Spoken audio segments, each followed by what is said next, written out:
Thank you, everybody. Nice to see my friends over here. Welcome to The Late Show. I'm your host, Stephen Colbert. Ladies and gentlemen, you can feel it. You can feel it in the room. Everybody knows this is Friday, okay? You can feel that in the room. In fact, and this is true, it's our first Friday show in a while, like almost 20 months or something like that. You see, here's what happened. For over a year and a half now, CBS has understood the extraordinary effort it takes to deliver this show every week during COVID. So they let us not do Fridays, and I would like to thank them for their endless patience, which has come to an end. Evidently, the pandemic's over, because here I am. And that's it. It was a good run. Yeah. We had a good run there for a while. Come on, man. I hope that it actually is over soon, because the pandemic has really cut down on our ability to travel. Most notably, Americans are taking fewer trips to Bone Town. A recent study showed that in the last year, 78% of people saw a change in their sex life, usually for the worse. Really? Usually? I want to meet the people who found COVID made their sex lives better. Oh, baby, I want you to wipe me down like a can of chickpeas. Now.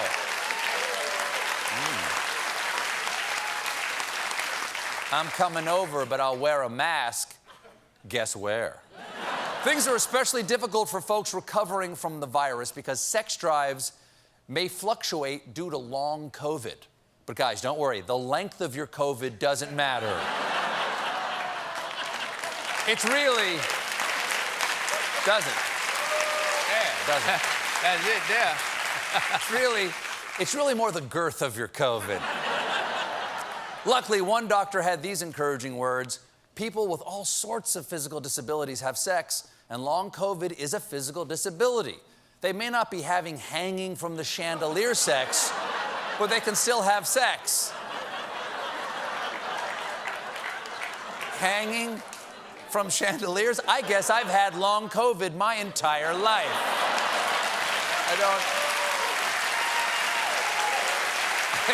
Never had that. Never had that. Yeah.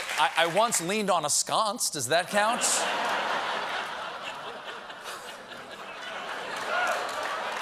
Nearly half the people surveyed said that they put on weight during the lockdown, and 29% said they drank more, whereas the other 71% are liars. Now, that's a Friday audience right there. Now that things are opening up again, it seems like we've forgotten how to act around each other, because adults are throwing tantrums in restaurants, planes, and at home. Psychologists are blaming these public freakouts on unusually high levels of COVID-related stress, saying it's getting harder to muster empathy or regulate our knee-jerk reactions. No, it's not! You're a knee-jerk, you stupid face guy! I'm sorry. I don't know where that came from. Folks working in service industries are in the direct line of fire, with a report saying that in the last year, more than 60% of restaurant workers said they suffered from emotional abuse and disrespect from customers, leading Olive Garden to change its slogan to, "When you're here, you're dysfunctional family." Now, unlimited breadsticks, though. Get the breadstick. All they want. Customers are also getting testy on planes, the restaurants of the skies. The Federal Aviation Administration said it's issued more than $1 million in fines to unruly airline passengers so far in 2021. At some point, they're just going to have to incorporate this into their fee structure. Attention passengers, our flight crew is coming around with snack boxes for purchase. If you'd like to scream obscenities at someone whose job it is to help you survive a crash, that'll be $50. We take all major credit cards. American Airlines is trying to... Yeah, baby.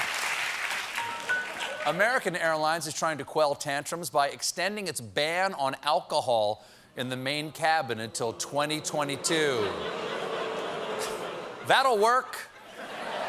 Unless passengers somehow figure out how to order alcohol inside the airport. COVID can have some unpredictable symptoms. We just learned about a new one because for the first time ever, a COVID patient has been diagnosed with restless anal syndrome. Now I hear you asking, Stephen, what is a restless anus? Apparently, it was experienced by the 77-year-old patient as deep anal discomfort, which gave him an essential urge to move.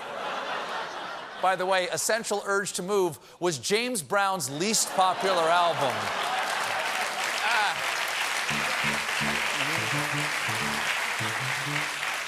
COVID has led to a series of weird product shortages out there, from toilet paper to ketchup packets, but it looks like we just got the strangest because, ladies and gentlemen, there is a clown shortage in Northern Ireland. Devastating, absolutely devastating. I think I can say with confidence that this is the biggest crisis ever to hit Northern Ireland. Apparently, a lot of Northern Ireland's clowns were immigrants. And when the pandemic lockdown hit, many returned to their home countries. It was easy. They all piled into one tiny plane. Speaking of clowns, the government is tossing a bunch of the folks who tried to overthrow democracy on January 6th in jail.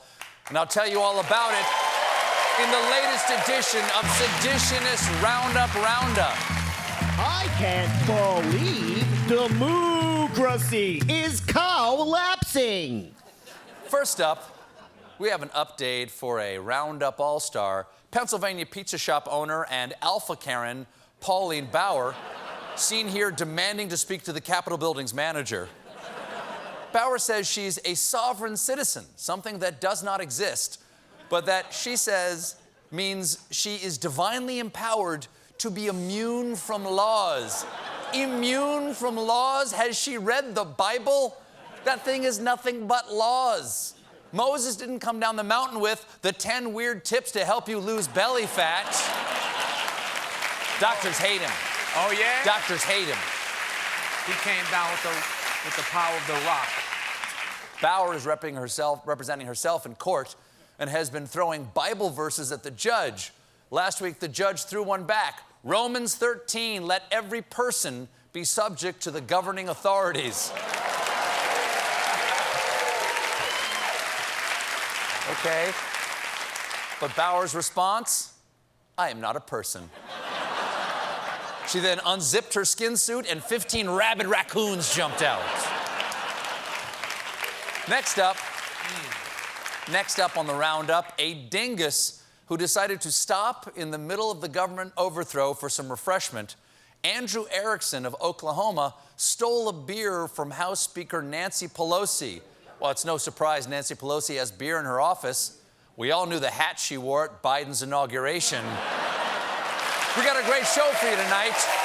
My guest stars in the new science fiction epic film, Dune.